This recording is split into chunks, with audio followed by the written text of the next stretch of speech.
मैं आज आपसे एक सवाल पूछना चाहती हूँ कि आप कौन हो। आपको ये सवाल सिंपल लग रहा है ना। मुझे पता है कुछ लोग अपना नाम बता देंगे, कुछ लोग शायद अपना प्रोफेशन या कुछ लोग अपनी एज बता देंगे। पर असली में इस सवाल के बारे में गहराई से सोचो। आपको पता है आप इनमें से कुछ भी नहीं हो। ये सब सिर्फ लेबल्स है। आपका असली रूप कुछ और ही है। हर इंसान के अंदर 7 ऐसे दरवाजे होते हैं जो उसकी सोल को उसके असली स्वरूप तक ले जा सकता है। इन्हीं 7 दरवाज़ों को आज हम चक्रास के नाम से जानते हैं। लेकिन यहाँ पे एक बहुत बड़ी मिसअंडरस्टैंडिंग है। आजकल जब भी लोग चक्रास की बात करते हैं तो लोग कलर्स की बात करने लग जाते हैं। रेड चक्रा, ब्लू चक्रा, पर्पल चक्रा। कुछ लोग थोड़ा एक्टिवेशन की बात करते हैं तो कुछ लोग कुंडलिनी अवेकनिंग के बारे में। पर ये सब यहाँ पे एक बहुत बड़ी मिसअंडरस्टैंडिंग है। एक्चुअली में ये चक्रास एनर्जी सेंटर्स से ज़्यादा ये कॉन्शियसनेस के लेवल्स थे। यानी कि आप लाइफ को कैसे देखते हो, आप कौन सी चीज़ से मोटिवेट होते हो, आपकी लाइफ को क्या ड्राइव करता है, डर, प्यार, सच्चाई या कुछ और। ये सब डिसाइड करता है कि आपकी कॉन्शियसनेस किस चक्रा से ऑपरेट कर रही है।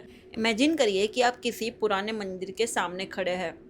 वो है किसी हिमालय की गुफा में और उसके अंदर 7 दरवाजे हैं और आप उसके बाहर खड़े हैं। हर दरवाजे के पीछे एक नया लेसन है, एक अंडरस्टैंडिंग है और आपका एक नया वर्जन उस दरवाजे के पीछे आपका इंतज़ार कर रहा है। तो चलिए सबसे पहला दरवाज़ा खोलते हैं। सबसे पहला दरवाज़ा है मूलाधार। ये दरवाज़ा है सर्वाइवल और फियर का। जैसे ही आप इस दरवाजे में एंटर करते हो सबसे पहले आप एक अलग ही सन्नाटा महसूस कर रहे हो और एक डर की फीलिंग। आपके अंदर एक सवाल आता है कि क्या मैं यहाँ पे सुरक्षित हूँ। यही मूलाधार चक्र का सबसे बड़ा क्वेश्चन है। जब एक बेबी बॉर्न होता है तो उसकी पहली नीड क्या होती है? फूड, सेफ्टी और खाना। इसलिए स्पिरिचुअल जर्नी में भी सबसे पहला लेसन है सर्वाइवल का। लेकिन धीरे धीरे ये सर्वाइवल फियर में बदल जाता है। इंसान सोचने लग जाता है, अगर मेरे पास पैसे नहीं बचे तो, अगर मैं अकेला हो गया तो, अगर मैं फेल हो गया तो। और ऐसे ही दुनिया का एक बहुत बड़ा हिस्सा इसी डर में जी रहा है। और इसी वजह से बहुत लोग सच में जी ही नहीं पाते, क्योंकि उनका ज़्यादा टाइम फ्यूचर की चिंता करने में ही निकल जाता है। देखो, डर एक प्रिजन है, यानी कि जेल। जब तक इंसान डर की जेल में है तब तक वो अपनी सोल का फुल पोटेंशियल जान ही नहीं सकता कि वो क्या क्या कर सकता है। मूलाधार का हिडन लेसन है ट्रस्ट। अपनी लाइफ पे ट्रस्ट, अपनी एग्जिस्टेंस पे ट्रस्ट और सबसे ज़्यादा खुद पर ट्रस्ट। जब ये ट्रस्ट फियर से बड़ा हो जाता है ना, तो आपका पहला दरवाज़ा खुल जाता है। लेकिन ये जर्नी अभी बस शुरू हुई है। इसके बाद सोल एक और बहुत ही पावरफुल फोर्स से मिलती है जो कि है डिज़ायर। और डिज़ायर का डोर है स्वादिष्ठान। जैसे ही सोल पहले दरवाजे को पार कर लेती है तो उसके सामने एक नई दुनिया खुल जाती है। अब सवाल ये नहीं होता कि मैं सुरक्षित हूँ या नहीं। अब सवाल बदल जाता है कि मैं और क्या पा सकता हूँ। और यही है स्वादिष्ठान, डिज़ायर का दरवाज़ा, इच्छाओं का दरवाज़ा। इमेजिन करिए कि आप एक समुंदर के किनारे खड़े हैं और वहाँ पे लहरें पे लहरें कंटिन्यूस आए जा रही है। एक के बाद एक वेव्स बस आते ही जा रही है, लहरें रुकी नहीं रही है। यही स्वादिष्ठान है। एक डिज़ायर पूरी होती है, वही दूसरी जन्म ले लेती है। एक सपना पूरा होता है, नया सपना खड़ा हो जाता है। और फिर इंसान यही सोचता रहता है कि बस ये मिल जाए फिर मैं खुश हो जाऊंगा, बस ये मिल जाए फिर मैं ठीक हो जाऊंगा। लेकिन क्या सच में ऐसा होता है? थोड़ी देर के लिए खुशी मिलती है और फिर वापस हमारा मन कुछ और ढूंढने लग जाता है। यही स्वादिष्टान की एक बहुत बड़ी मिस्ट्री है। देखो, ये चक्र गलत नहीं है। अगर डिज़ायर्स नहीं होती तो क्रिएटिविटी नहीं होती, म्यूज़िक नहीं होता, पेंटिंग नहीं होती, कोई सपना ही पूरा नहीं होता। डिज़ायर ही क्रिएशन की सबसे बड़ी शक्ति है। लेकिन प्रॉब्लम तब होती है जब इंसान डिज़ायर का मालिक नहीं, गुलाम बन जाता है।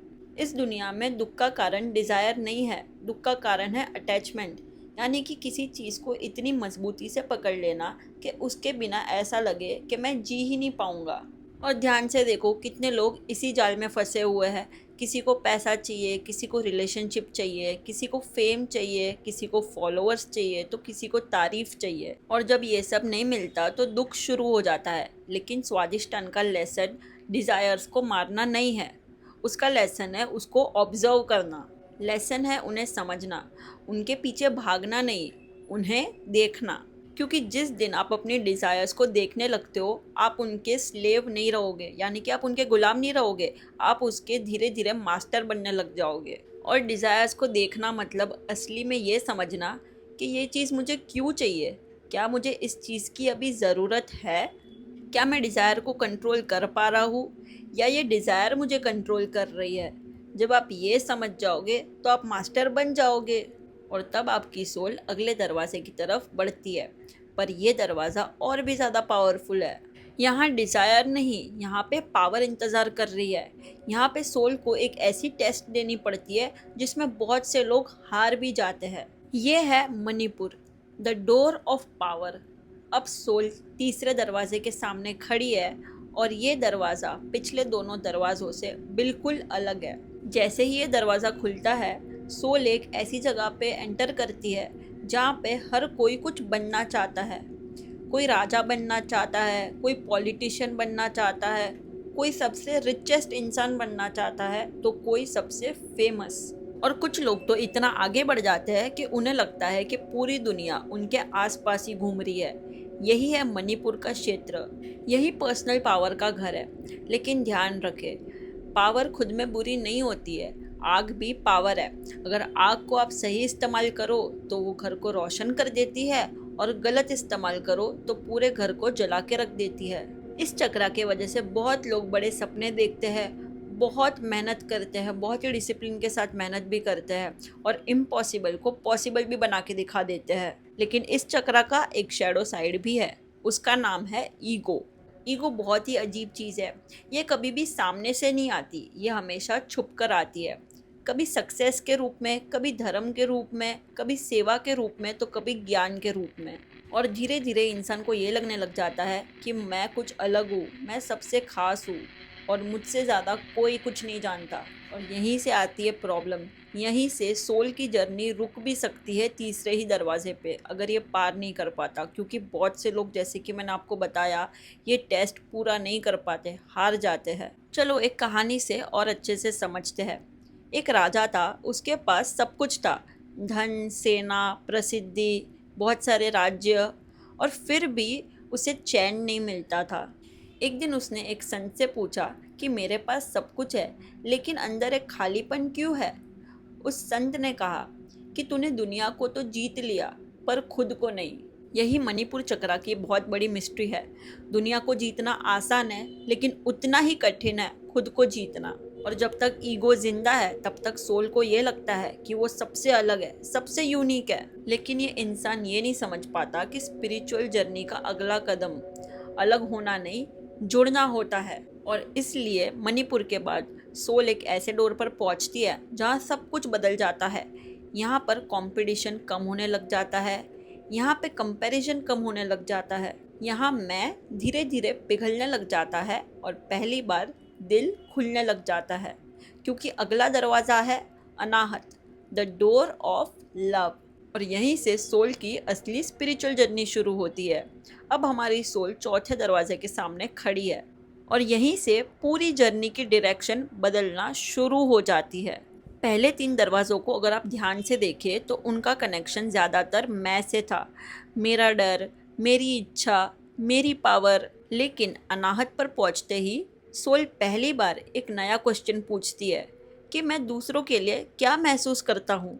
और यही है हार्ट चक्रा, प्रेम, दया और करुणा का दरवाज़ा। लेकिन यहाँ पे भी एक बहुत बड़ी मिस्ट्री है। जिसे लोग प्रेम समझते हैं अक्सर वो होता ही नहीं।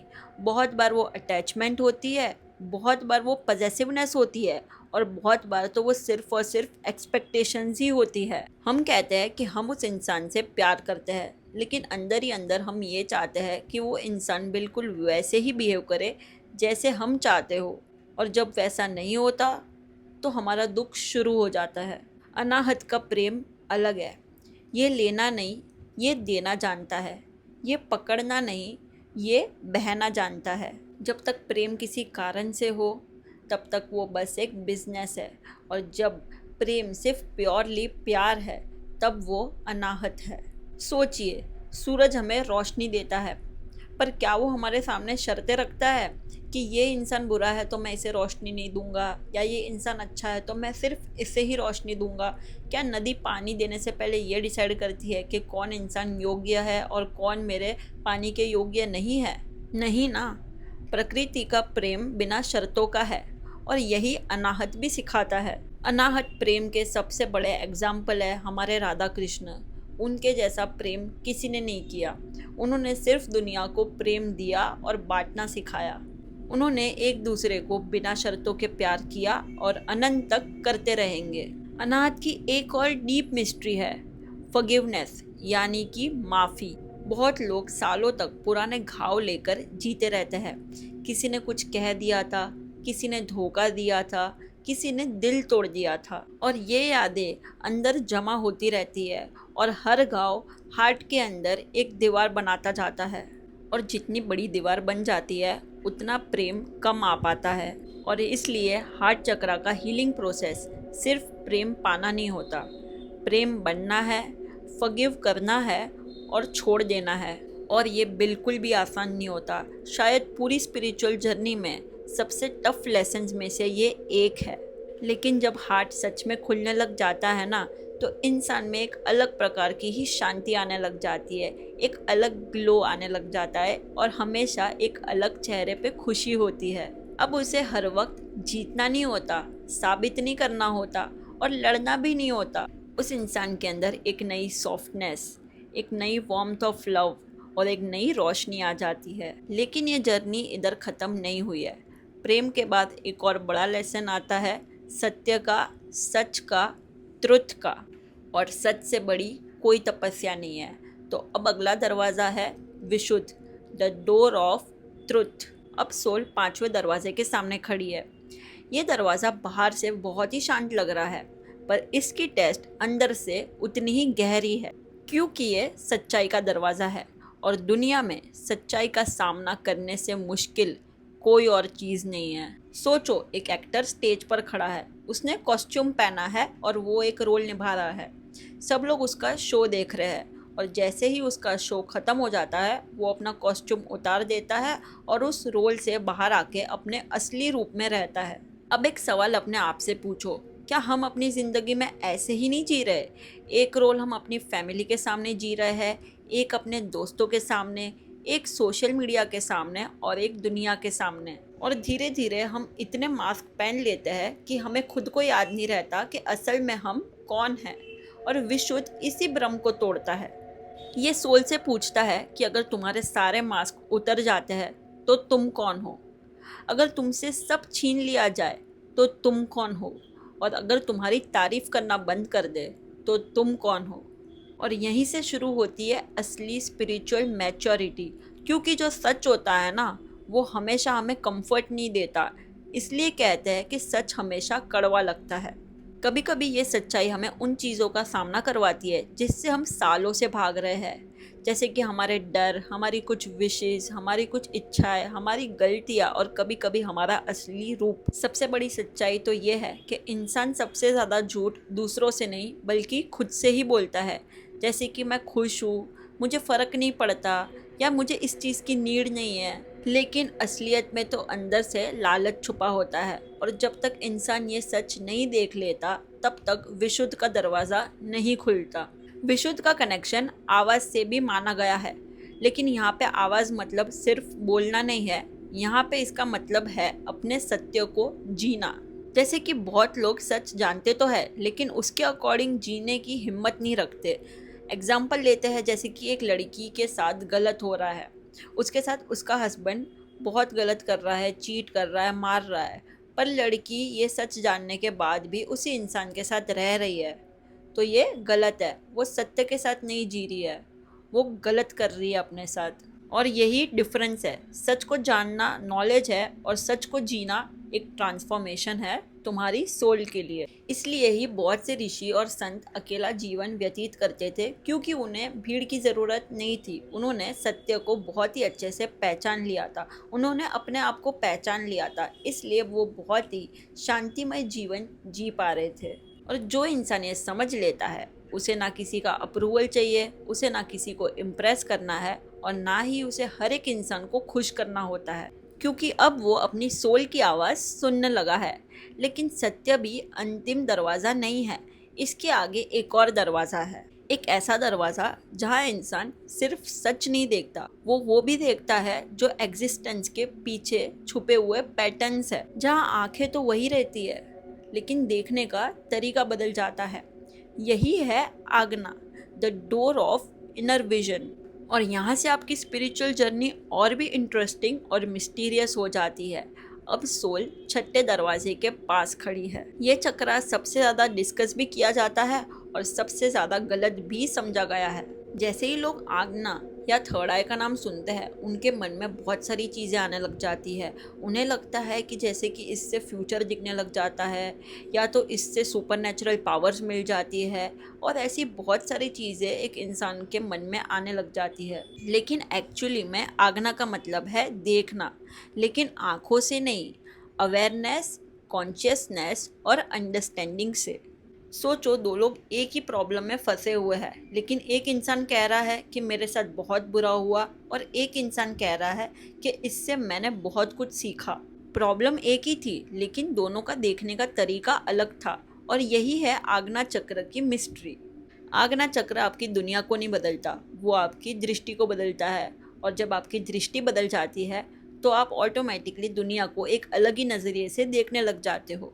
यहाँ पहुँच के सोल धीरे धीरे ये समझ जाती है कि बहुत सी चीज़ें जो दिखती है वो वैसी नहीं है। हर मुस्कान खुशी नहीं होती, हर जीत सफलता नहीं होती, और हर हार असफलता नहीं होती। कई बार दुख एक गुरु होता है, और कई बार हार एक ब्लेसिंग होती है जो आपकी सोल को अपने सही रास्ते पे ले जाती है। आगना पर पहुंचकर इंसान पैटर्न्स को देखना शुरू करता है और समझता है कि बार बार ऐसे लोग उसकी लाइफ में क्यों आ रहे हैं, क्यों कुछ प्रॉब्लम्स बार बार मेरी लाइफ में रिपीट हो रही है, क्यों कुछ लेसन्स मेरे सामने बार बार आ रहे हैं। और इसी टाइम पे इंसान समझने लगता है कि लाइफ रैंडम नहीं है, लाइफ एक स्कूल है, एक ऐसा स्कूल जहाँ एक्सपीरियंसेस के थ्रू इंसान को लेसन सिखाए जा रहे हैं। चलो एक कहानी बताती हूँ। एक शिष्य ने गुरु से पूछा कि मुझे ईश्वर क्यों नहीं दिखते। तो गुरु ने बोला, जब तक तुम इन आँखों से देखोगे तब तक तुम्हें सिर्फ दुनिया और दुनिया के लोग दिखेंगे। जब तुम अवेयरनेस से देखना सीख जाओगे तब तुम्हें हर जगह भगवान ही दिखेंगे। यही आगना चक्र का असली मतलब है। यहाँ इंसान को कोई नए फैक्ट्स नहीं मिलते, यहाँ इंसान को एक नई दृष्टि मिलती है। और आपको पता है, कई बार यही एक नई दृष्टि हजारों किताबों के ज्ञान से भी ज़्यादा पावरफुल होती है। अब सिर्फ एक अंतिम दीवार बची है, मैं की दीवार, ईगो की सबसे लास्ट दीवार बची हुई है। और जब ये दीवार भी गिर जाती है तो सोल अपने लास्ट डोर के सामने खड़ी हो जाती है। ये एक ऐसा डोर है जिसके बारे में वर्ड्स में बात करना लगभग इम्पॉसिबल के बराबर है।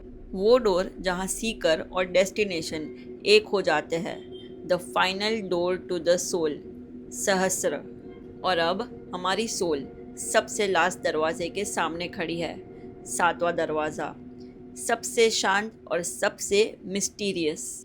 इस दरवाजे के एक्सपीरियंस के बाद किसी ने इसे मोक्ष कहा, किसी ने इसे महासमाधि, तो किसी ने इसे निर्वाण कहा। नाम चाहे जो भी हो, इशारा एक ही तरफ है। जैसे ही दरवाज़ा खुलता है, सोल को एक बहुत ही गहरी बात समझ आती है। वो बात जो इस जर्नी का पूरा मीनिंग है। इंसान ये समझता है कि जो वो इतने सालों से पूरी दुनिया में बाहर ढूंढ रहा था, वो एक्चुअली में कभी उससे अलग था ही नहीं। चलो इसे एक एग्जाम्पल के वे से समझते हैं। सोचो कि एक बूंद समुंदर को ढूंढने निकली थी। वो जंगलों में गई, पहाड़ों में गई और रेगिस्तान में भी गई, और अंत में उसे पता चला कि वो उसी समुंदर का एक हिस्सा थी। कुछ ऐसा ही सहस्र में भी होता है। यहाँ सोल को कुछ नया नहीं मिलता, यहाँ सोल का भ्रम टूटता है, अलग होने का भ्रम। और फिर समझ आता है कि मैं और यूनिवर्स और हम सब हमेशा से ही एक थे, हम सब कभी अलग नहीं थे। समझो, जब नदी समुंदर में मिलती है तो नदी ख़त्म नहीं होती, उसकी सीमा ख़त्म होती है। और यही सहस्र है। यहाँ व्यक्ति ख़त्म नहीं होता, यहाँ उसकी सीमित पहचान ख़त्म होती है। यहाँ उसका मैं धीरे धीरे डिज़ोल्व होने लग जाता है और वो एक अवेयरनेस, एक यूनिवर्सल अवेयरनेस को महसूस करने लग जाता है। सहस्र एक ऐसा सत्य है जिसे समझाया नहीं जा सकता, इसे अनुभवी किया जा सकता है। तो आपको इसे एक्सपीरियंस करना है और तब आप सहस्र को और ही अच्छे से समझ पाओगे। स्पिरिचुअल जर्नी का तो असली मतलब ये है कि दुनिया में रहकर भी अंदर से मुक्त रहना, प्रेम करना, अच्छे कर्म करना, किसी के अंदर ना बंधना, लाइफ को अच्छे से जीना लेकिन उसे पकड़ के नहीं बैठना। और जब ये सब समझ आने लग जाता है तो सिर्फ एक ही चीज़ दिखती है हर और, पेड़ में, पहाड़ में, नदी में, जंगल में, वही एक प्रेजेंस, वही एक कॉन्शियसनेस और वही एक ट्रुथ आपको इन सब में दिखेगा। एक और इम्पॉर्टेंट बात, बहुत से लोग ये पूछते हैं कि हमें कैसे पता कि हमारे सातों चक्रा ओपन हो चुके हैं या नहीं। सबसे बड़ा साइन है अवेयरनेस, जिससे ये पता चलेगा कि आपके चक्रास बैलेंस्ड और एक्टिव है।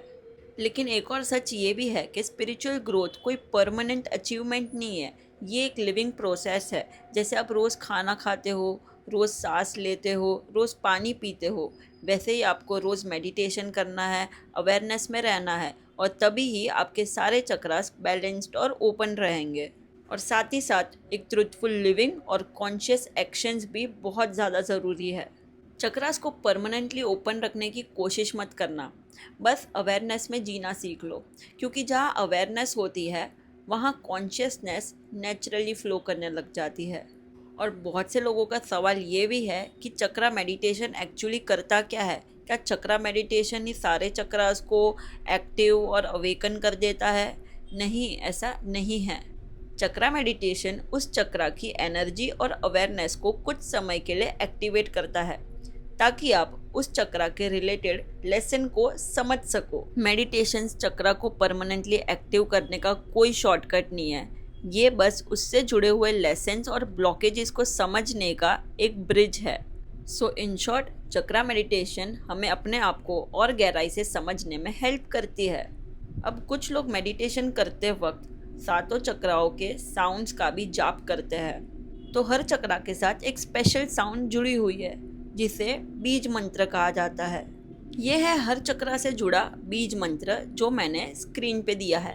आप इसका स्क्रीनशॉट ले सकते हो और ये बीज मंत्र आपको हेल्प करेंगे मेडिटेशन में। चक्रों पे जब आप इन मंत्रों से मेडिटेशन करते हो तो आपका फोकस उस चक्रा पे और भी अच्छे से लगने लग जाता है, जिससे आपकी अवेयरनेस बढ़ने में हेल्प हो जाती है। मेडिटेशन की साइलेंस और मंत्रों की साउंड, ये दोनों चीज़ मिलके आपकी सोल के लिए एक अलग ही एटमॉस्फेयर क्रिएट करती है आपकी अवेयरनेस के लिए। ये चीज़ें आपके मन को धीरे से शांत करके आपकी सोल को हर चीज़ें अच्छे से समझाने लग जाती है। सो गाइज, आज हमने सोल के 7 डोर्स की जर्नी की, फियर से डिज़ायर तक, पावर से लव तक, ट्रुथ से इनर विजन तक, और लास्ट में उस स्टेट तक जहाँ इंसान को यूनिवर्स से जुड़ा हुआ महसूस होता है। लेकिन अब सबसे इम्पोर्टेंट सवाल ये है कि अभी आप किस डोर पर खड़े हो, क्योंकि हर चक्रा एक लेसन है और जैसे जैसे आप लेसन सीखते जाते हो वैसे ही वो आपकी कॉन्शियसनेस को एक्सपांड करती है। तो याद रखना, सोल को कहीं पहुंचना नहीं होता, सोल को बस अपने आप को याद करना होता है कि वो असल में कौन है, क्योंकि सबसे बड़ी स्पिरिचुअल जर्नी दुनिया के बाहर नहीं, अपने अंदर होती है। सो गाइस, अगर ये वीडियो अच्छी लगी हो तो like, share, comment and subscribe. मिलते हैं अगली वीडियोज़ में।